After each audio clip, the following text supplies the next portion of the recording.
¿Y cómo suena la banda del retorno, compadrito? Y los hermanos Zabaleta. A ver, muchachos, paren tantito porque ya viene el toro, ya viene el sol. Pero antes que nada, quiero decirle a la gente de San Juan de Talcingo que el año que entra, gracias por invitarme a su fiesta, a toda la gente que están aquí, que son la misma comunidad, el mismo rumbo Alto Balsas, por allá nos vemos el año que entra, ya estamos confirmados, San Juan de Talcingo, allá nos vemos primeramente Dios.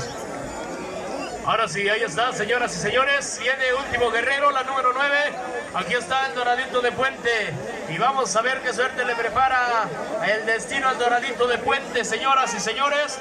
Vámonos con el sonecito, muchachos de la banda Retorno Sinaloense. Se nombra Último Guerrero, nacido en el rancho La Candelaria. Se nombra Doradito de Puente, el jinete de los traviesos, del orgullo morelense del travieso de Amatlaco. ¡Vámonos! Ahora pues saludos para el compa Chapo y Osvaldo de Coacoyuna, parientito. Estamos pendientes, viejo. Vámonos, venga el sonecito, vámonos, vámonos. ¡Dale, va el sonecito, compadre!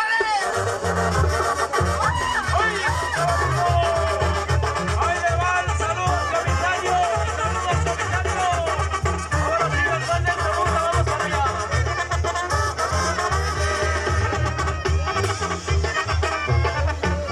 Vamos a ver, se nombra. Se nombra Último Guerrero, viene Dorado, Doradito de Puente.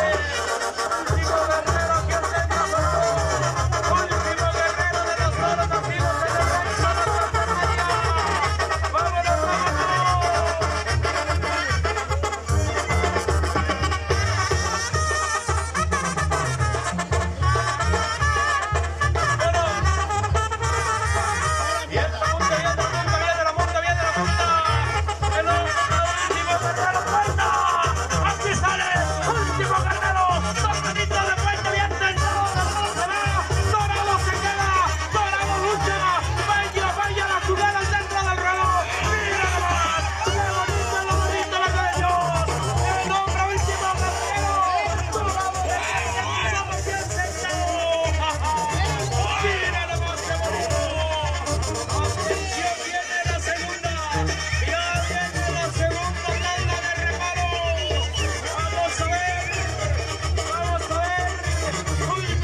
está, señoras y señores.